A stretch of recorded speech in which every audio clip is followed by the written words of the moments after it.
E aí, pessoal, tudo bem?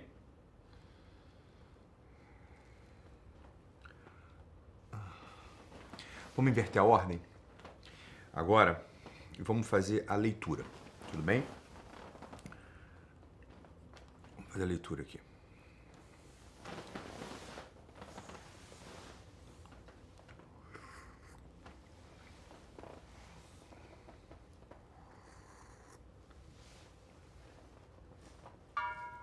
Uma pergunta, vocês estão rezando por mim? O mínimo que eu espero, hein? Vamos lá. Leitura. O nosso Deus, o único Deus, o Deus uno e trino dos católicos, permanece oculto. Mas se o procurares continuamente, encontrá-lo-ás. Quando escreves, quando pensas, quando falas, estás perto do teu Deus.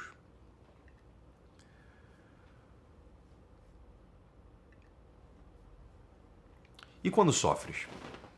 Quando sofres, é Deus que está perto de ti. Olha esse homem, hoje está fatigado. Que humano e que divino é o cansaço pelo trabalho. Está esgotado, sente a dor na sua alma. Hoje, a sua sinceridade, que é a norma da sua vida, chocou com as intrigas dos homens que julgava amigos. Hoje, experimentou pela primeira vez uma aproximação de Deus que desconhecia, o fracasso. Os homens riram-se dele. Os seus olhos só viam sorrisos. Mas para além dos sorrisos estavam a maledicência, a calúnia, dor. Dor sem pranto, angústia, angústia sem lágrimas. Se pudesse chorar. E fora, muito perto, na rua, os homens continuam o seu caminho normal, ninguém se detém. Se eu sofro, por que se riem os homens? Encontra-se só. Onde estão os meus amigos? E o eco não deixa ouvir mais do que a última palavra. Amigos. Com um acento de tristeza, de traição, então a lembrança dos que no outro lugar, em muitos lugares da terra, sofrem com ele.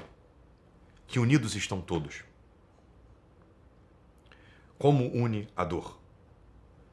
Silêncio e depois do silêncio, a recordação dessas horas tristes. De novo, o fracasso. Outra vez, os sorrisos, uma gargalhada. Como dói a alma. Uma queixa. Assim tratas os teus, Senhor? E a doença, e o desaparecimento dos seres mais queridos, e a contrariedade, e a contradição, tudo se precipita com garras de ferro sobre a pobre carne desse homem. E soa e ressoa na sua cabeça o que os santos disseram dessa bendita dor. Tens de aprender a sofrer para amadurecerdes. Sem essa angústia, nunca conhecerás a fecundidade. Mais do que em atacar, a fortaleza está em sofrer. Se quiseres fazer alguma coisa com seriedade, não desprezas a cruz. Bem-aventuradas desventuras da terra. pobreza, lágrimas, ódios, injustiças, desonra, tudo poderás naquele que te conforta. Nesses momentos, o conselho parece troça.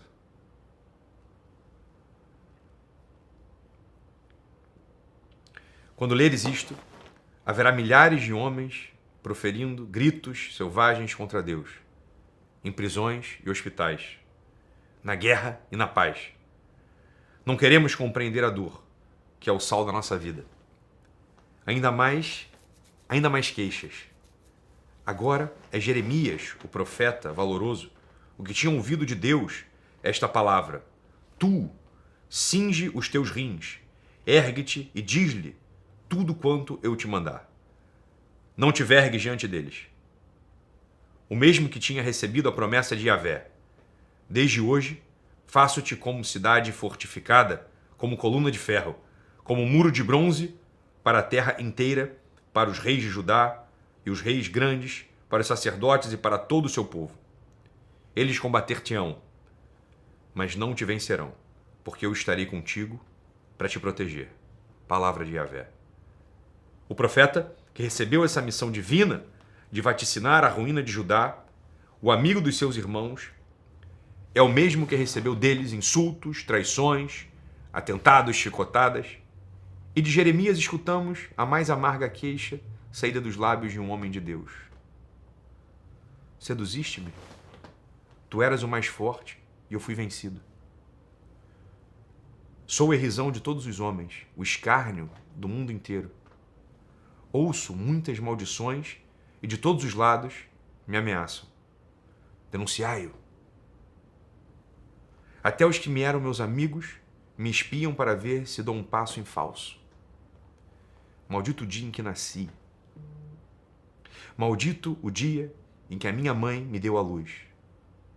Maldito o homem que alegremente anunciou ao meu pai: tens um filho.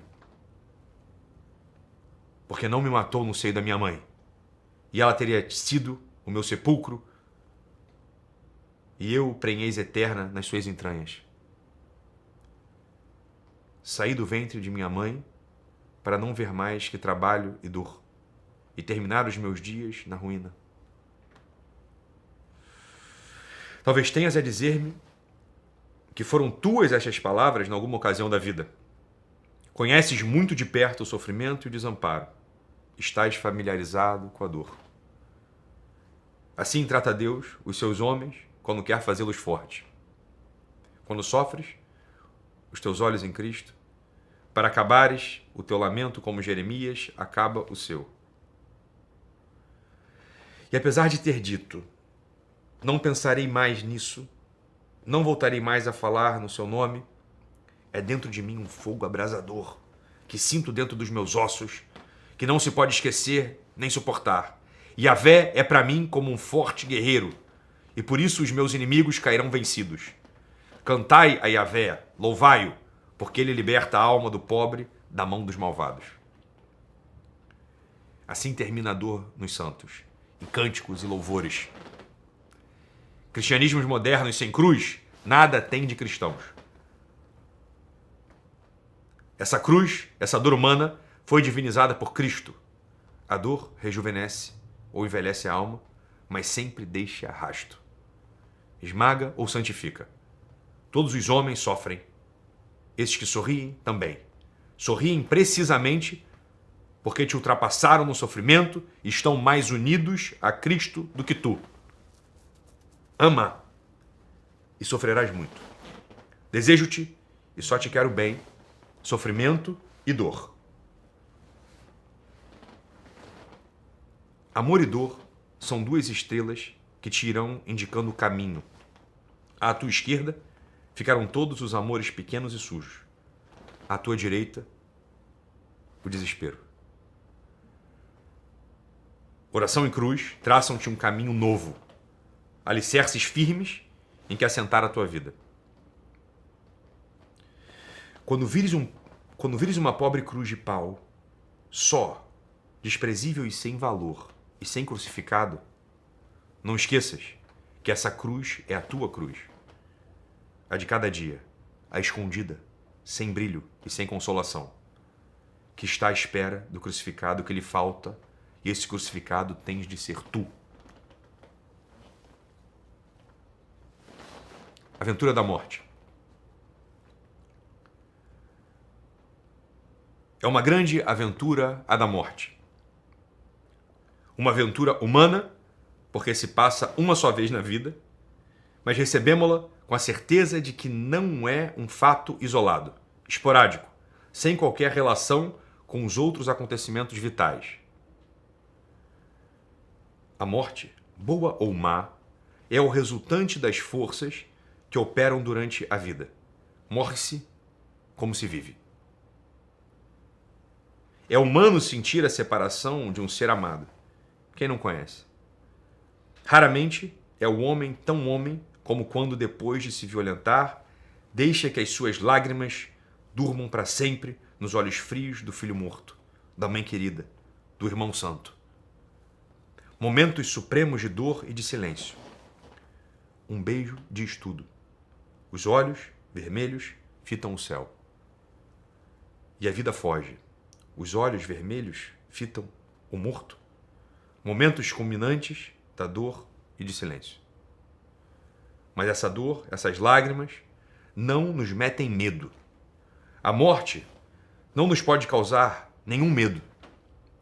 Somos os amigos da morte, os amigos da aventura mais surpreendente da vida. Compreendo perfeitamente que o pagão que odeia Deus se assuste com a morte. O poderoso Senhor dos céus e da terra, que é a própria bondade para os seus filhos, levantará a mão justiceira para descarregar o azorrague sobre os deicidas a inferno, à eternidade. Quando Deus abençoa, muitas vezes abençoa com a cruz, porque é sacerdote.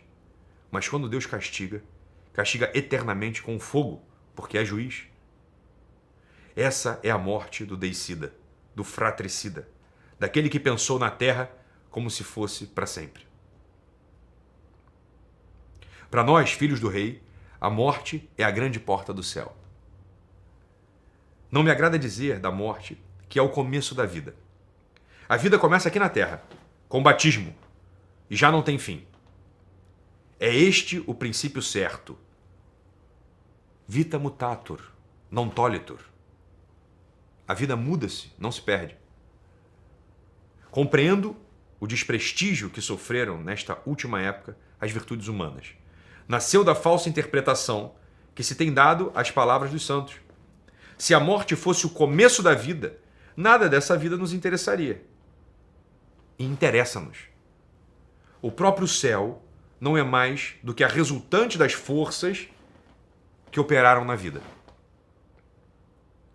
A morte não é mais do que um trocar de passo, da união com Deus nessa terra, a passo lento e imperfeito, ao passo rápido e eterno da perfeita e contínua união com Deus. Naquela casa esperam-nos a mãe, e José, e Miguel, e Gabriel, e Rafael, e Pedro, e Paulo, e João, e todos os apóstolos, e todos os santos, e a tua mãe, e os teus filhos, e os teus irmãos, e os teus amigos, e espera-nos Cristo. A fé e a esperança, deixamo-las na casa, cá de baixo. São virtudes para a terra. Ali só tem lugar o amor. Nunca te falei da Eucaristia? Creio que sim. Aquela loucura de Cristo pelos seus irmãos. Para o cristão, a morte é o princípio sem fim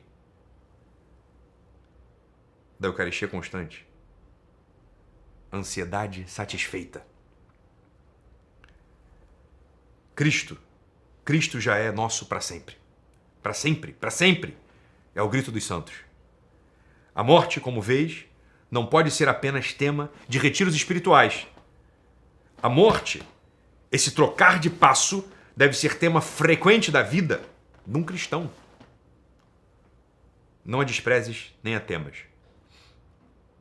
Virá quando Deus te enviar. Senhor, abençoada a morte que nos une definitivamente a Ti.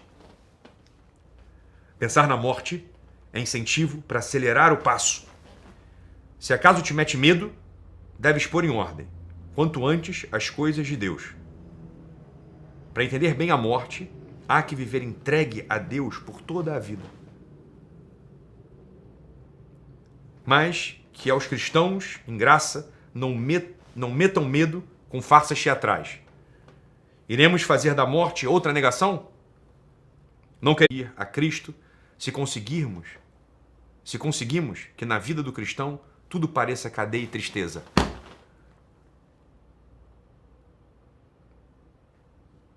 Nós, cristãos, não deveríamos esgrimir com argumentos para atemorizar as vidas dos homens.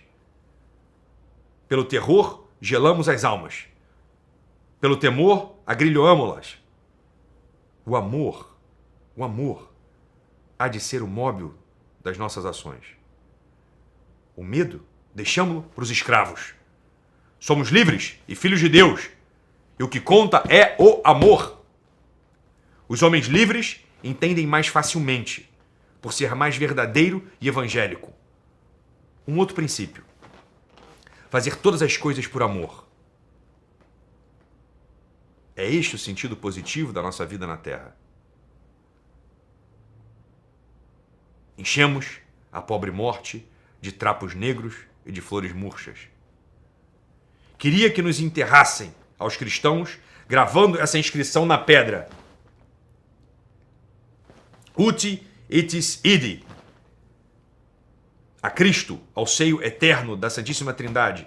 Ide arrancar da amorosa omnipotência divina a graça de arrastardes convosco todos os que ainda ficaram aqui e que estão em risco de não encontrar ou de não serem capazes de seguir o caminho de Cristo que conseguistes percorrer até o fim. O valor divino do humano, Jesus Urteaga. Nos vemos às 15 horas para o exame de consciência. Até lá.